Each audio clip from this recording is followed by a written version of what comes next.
ஒரு isometric draw பண்ணும்போது ஒரு சிலிண்டரோட டாப் ஃபேஸ் ஆர் பாட்டம் ஃபேஸோ இல்லை வந்து ஒரு கோனோட பாட்டம் ஃபேஸோ டேரெக்டாக நம்மளால் ஒரு சர்க்கிள் போட்டு ட்ரா பண்ண முடியாது. அது ஒரு எலிப்ஸ் மாதிரி இருக்கும்.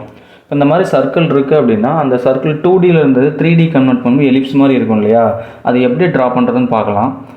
இப்போ ஒரு சர்க்கிள் ஒன்று இருக்குது. அந்த சர்க்கிளுக்குன்னு ஒரு டயமீட்டர் வேல்யூ கொடுத்துருப்பாங்க. இந்த சர்க்கிளை நம்ம அந்த ஐசோமெட்ரிக்கில் போடும்போது எப்படி எலிப்ஸாக ஃபஸ்ட்டு போடுறதுன்னு பார்ப்போம். ஃபஸ்ட்டு பேஸில் வந்து ஒரு லைனை ட்ரா பண்ணிக்கோங்க. இந்த லைனுக்கு வந்து பார்த்தீங்கன்னா ஏதோ ஒரு பாயிண்ட்டை நீங்களே மார்க் பண்ணிவிட்டு ப்ரொடக்டரை அந்த பக்கம் வச்சுருங்க. வச்சதுக்கப்புறமேட்டு லெஃப்ட் சைடில் 30 டிகிரியும் ரைட் சைடில் 30 டிகிரியும் மார்க் பண்ணிக்கோங்க. மார்க் பண்ணிவிட்டு இந்த சர்க்கிளோட டயமீட்டர் வந்து எவ்வளோ கொடுத்துருக்காங்களோ லெஃப்ட் சைடு ஒரு லைனை ட்ரா பண்ணுங்கள். அதே மாதிரி ரைட் சைடு வந்துட்டு ஒரு லைனை ட்ரா பண்ணுங்கள். ட்ரா பண்ணி முடித்தோடனே அந்த 2 லைனுக்கும் அப்படியே ஆப்போசிட்டில் இருந்துட்டு லைனை ட்ரா பண்ணிங்கன்னா ஸோ இந்த மாதிரி உங்களுக்கு ஒரு ஸ்கொயர் பாக்ஸ் உங்களுக்கு கிடைக்கும். இந்த 4 கார்னருக்கு நேம் கொடுத்துருங்க. 1 2 3 4 அப்படின்னு ஒரு நேம் கொடுத்துருக்கேன். இப்போ நெக்ஸ்ட் என்ன பண்ணோம் அப்படின்னா 1 and 2ஓட சென்டர் பாயிண்ட்டு, 2 and 3ஓட சென்டர் பாயிண்ட்டு, 3 and 4, 4 and 1 இது 4க்கும் வந்து பார்த்தீங்கன்னா சென்டர் பாயிண்ட் வந்துட்டு கண்டுபிடிங்க. கண்டுபிடிச்சதுக்கப்புறம் அது 4க்கும் நேம் வந்து கொடுத்துருங்க. இப்போ PQRS அப்படின்னு ஒரு நேம் கொடுத்துருங்க. நெக்ஸ்ட் என்ன பண்ணோம் அப்படின்னா ஸோ 1லேருந்து 6க்கும் 1லேருந்து Qக்கும் ஒரு லைனை ட்ரா பண்ணுங்கள். அதே மாதிரி இதுக்கு அப்படியே ஆப்போசிட்டில் 3லேருந்து Sக்கும் 3லேருந்து Pக்கும் வந்துட்டு ஒரு லைனை ட்ரா பண்ணுங்கள்.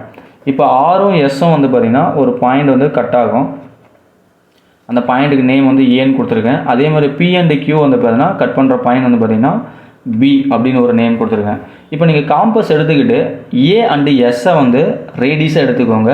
இப்போ ஏவை வந்து சென்டராக வச்சுக்கிட்டு அப்படியே வந்து ஒரு ஆர்க் அடிங்க. அதே மாதிரி இந்த பக்கம் B and P வந்துட்டு ரேடிஸாக எடுத்துக்கிட்டு BS சென்டராக வச்சுக்கிட்டு இதுக்கு வந்துட்டு ஒரு ஆர்க் அடிங்க.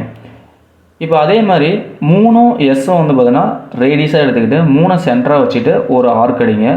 அதே மாதிரி 1லேருந்து Q வந்து பார்த்தீங்கன்னா ரேடிஸாக எடுத்துக்கிட்டு 1 வந்துட்டு சென்டராக வச்சுக்கிட்டு இந்த பக்கம் வந்துட்டு ஒரு ஆர்க் அடிங்க. இந்த மாதிரி நீங்கள் ஆர்க் அடித்து முடிச்சிங்கன்னா உங்களுக்கு ஒரு எலிப்ஸ் மாதிரி உங்களுக்கு கிடைக்கும். இதோட கண்டினியூஸ் தான் நம்ம என்ன பண்ண போகிறோம், நமக்கு வந்துட்டு ஒரு கோனோ ஒரு சிலிண்டரோ நம்மளால் ட்ரா பண்ண முடியும்.